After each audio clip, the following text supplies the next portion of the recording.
Hello, juniors. It is me, Mrs. Donahue, and Killian, who woke up from his nap. Forgive me for my haggard appearance. I'm still recovering. I was just in the hospital last night getting my gallbladder removed. Very fun. Now, we have some e-learning to get to.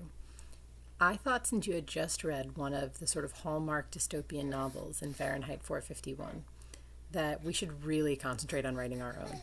There's nothing quite as fun as writing dystopian narrative, and you have so many things working for you. You just finished Fahrenheit, the world's in chaos. You're sort of living in dystopian narrative right now. So I wanted to go over the hallmarks of dystopia. I have a PowerPoint, and that PowerPoint goes over not just dystopian societies, but it goes over some of the components of writing. But we are doing little mini lessons on writing every day. So you don't have to necessarily go over that whole PowerPoint right now. I wanted to start with talking about dystopias by talking about utopias. So we know a utopia is allegedly a perfect place. So a dystopia would be the opposite. Often, when people start building utopias, we find that they become dystopic because whatever we're trying to perfect, we wind up ruining. There's always an element of good intention, but there's a phrase like the path to hell is paved with good intention, and usually that's more applicable to dystopia than it is to utopia. You can hear the baby, I'm sure.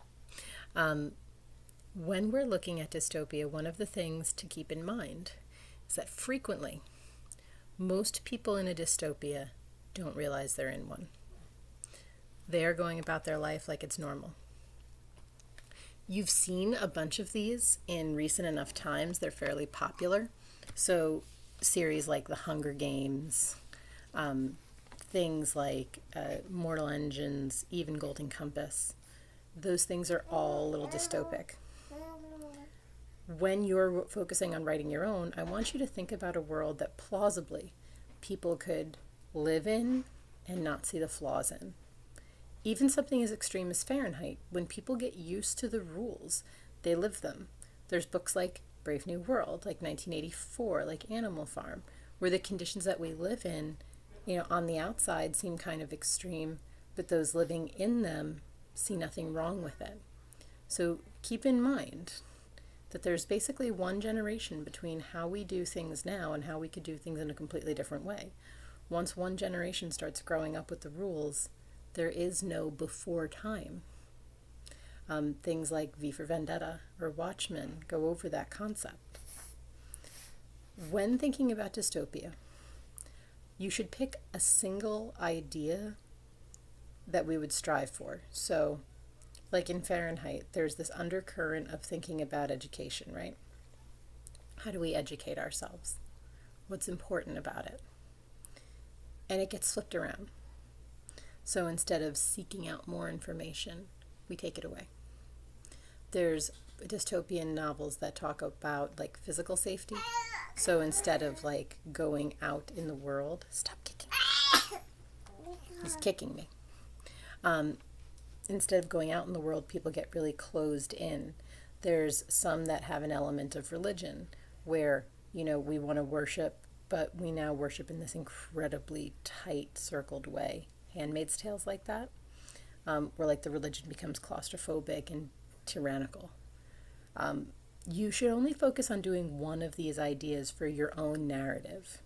Now I'm going to set your narrative at between 4 and 6 double-lined pages, double-spaced. That should be sufficient to do what you have to do. If we really see a problem, I'll lower it down to 3 to 6 pages. Now here's the thing. If you get close to 3, fine. And if you go over 6, I'll still read it. Narratives are one of my favorite things to read during the year. During the next couple weeks, you'll have exit tickets after lecture like this, but the assumption is that you begin writing so that you're working on this narrative every day during class, and I'll have Zoom available for us in order for you to Zoom me with any questions or if you want me to read something. The components of this narrative are pretty open. because I don't want to smother you with rules.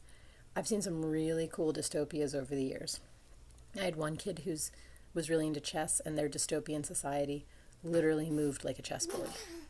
Stop kicking me. I had another student who did an excellent one of like a horror sequence with like possessed things, and the horror concept really towed the line with dystopia, and I thought it was fascinating. There's many, many ways to do this correctly, but I would focus on one part of society: parenting, education, food, religion. Government's a big one. Government is always a big one. Dystopian novels tend to be highly political. Even if it's not their primary focus, they tend to sneak it in there in the end. You want to pick one of these and really focus on that and not try to do every single different type of dystopia at once. I expect that you have at least 2 characters, because I don't know how you would do it with just one. Honestly, I don't know how you would express that something is a dystopia without being able to compare one person's situation with another's. You know, that level of comparison is normally like, it's a revelation for one of the characters. Like, think about a book like The Giver. He looks around his world and then he realizes that something's terribly wrong with it. So at least 2 characters. You're welcome to do more. There is no restriction on time or place. None at all. I've had a lot of them set in fairly close to modern times, a little bit in the near future. I've had a few that were rather extreme changes of setting. There is no requirement for ages or anything. Like, you don't have to do young and old characters. You can mix and match if you want.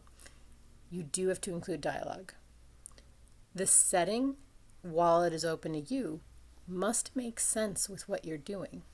So for example, if your whole focus on your dystopia was talking about like the environment, and it took place in this wonderfully green outdoor space, that might not make a lot of sense, right? Because you're talking about environment.